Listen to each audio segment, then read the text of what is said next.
ว่าผู้สาวบอกมูบอกพวกเลยบ่ทำไมอ่ะก็เราไม่ได้เป็นอะไรกับเธอ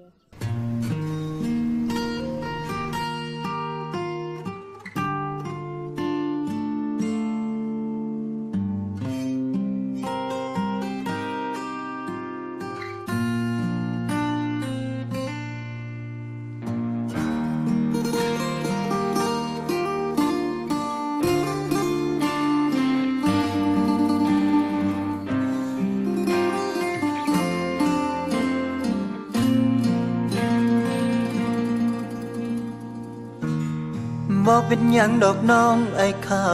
ใจดีที่วันนี้เขามีความหมายกว่าอายถึงแม้หอยหักวันเก่าของสองเฮายังรบกวนหัวใจทั้งเสียดายแต่ไอ้หัวเสียเจ้าไปแล้ว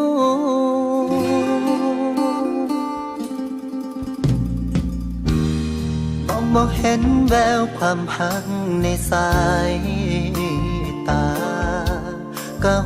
ว่าไอ้ถูกลักพาออกจากหัวใจเจ้า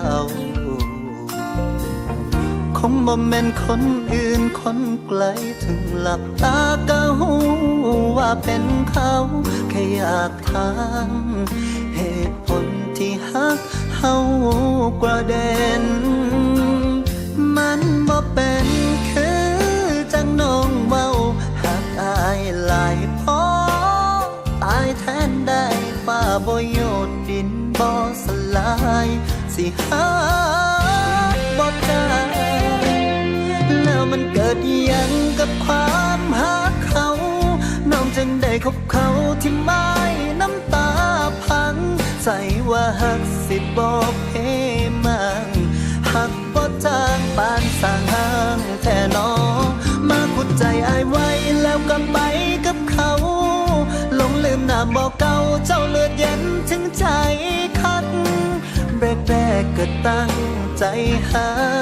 ได้จากพักก็ตั้งใจลืมกันฟ้าก็ใส่ดินยังบ่สั่นคือเปลี่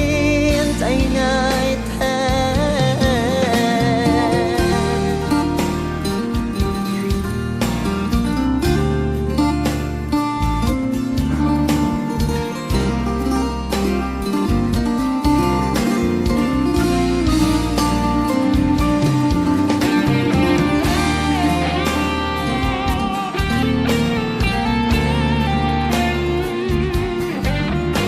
บอกเป็นอย่างดอกน้องไอ้เข้าใจที่วันนี้เขามีความหมายมองเห็นแววความห่างในสายตา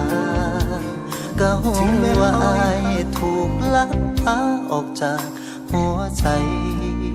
เจ้าคงบ่แม่นคนอื่นคนไกลถึงหลับตาก็หูว่าเป็นเขาแค่อยากถามเหตุผลที่หักเฮากระเด็น